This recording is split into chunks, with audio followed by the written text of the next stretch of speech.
are looking into how the cloud is changing the world and the globalization through the interconnection. So basically, the sky.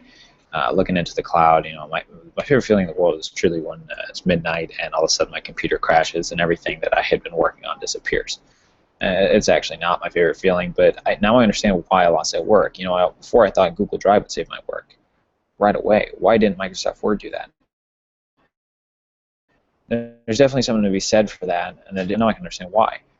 Clouds are everywhere, and sooner or later, the skies are going to be overcast. Clouds are computing, everything these days, from data at a company to schoolwork, all the way to basically just uploading photos and music for fun. Clouds are rapidly expanding, and it's replacing the standard PC-based drive, while expanding the ability to compute, write code, and interconnect everything. The main points will be focused on what the cloud can actually do for you. You can access things better, innovate. You have a lot more flexibility. Gives you more opportunities. For example, my neighbor Keith. Keith is a software designer, and Keith knows a lot about technology. Well, Keith uses iPads in his house to control basically everything from lighting to temperature, all the way down to which kid's using the most amount of electricity. And he uses a company called Nexia. Now, Nexia allows him to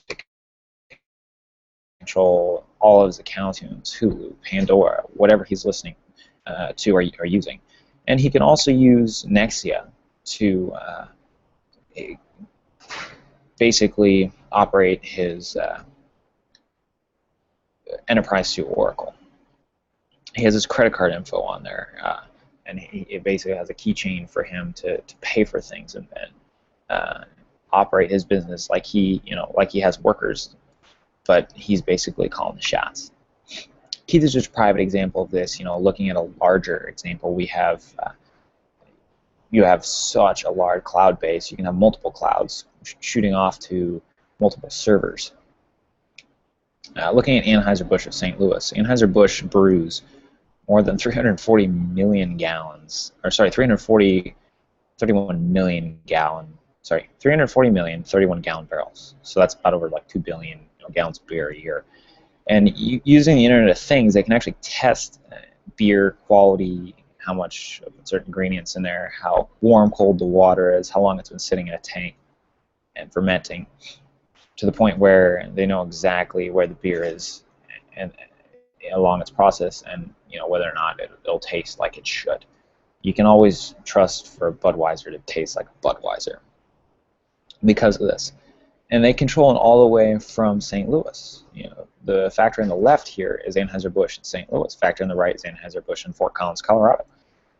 Anheuser-Busch in St. Louis can say, hey, Fort Collins, you got too high of a hops count or something, and they'll say, okay, let's create too much of a base. They're going to have to look into the brewmaster changing something out, and they can even order more hops or less hops, or add more water just from sitting in St. Louis. Looking into another company that does this would be Embraer Aircraft. Embraer is based out of Brazil. They're a Brazilian company and always have been very strong, independent, but they're doing something Boeing does, Airbus does, but they're doing it a lot differently because they're using a cloud-based server through Oracle. And basically how this works is, let's say you had too high of an EPR. On your right, you got your EPR gauge, your N1s, and your exhaust gas temp. You get too high of an engine pressure ratio from your thrust percentage is basically where you're measuring that, and which, like I said, is this top number. You can start blowing your turbine stages, which could be bad. You could basically blow an engine. Well, if this is happening, you might cause some damage, but if you recognize it quickly, you can save it from happening. It's going to send an ACARS report, or an aircraft crew automated reporting system, to Embraer. Embraer is going to figure out what's wrong and send an ACARS back telling you you can continue the flight, or there may be damage, please divert. Regardless, Oracle is helping out Embraer so that Embraer can then create a work order. What Oracle does is it takes the information from the aircraft, processes it, gives it to a dispatcher in Embraer. Embraer then creates a work order, the dispatcher does, creates a work order, and sends it to maintenance.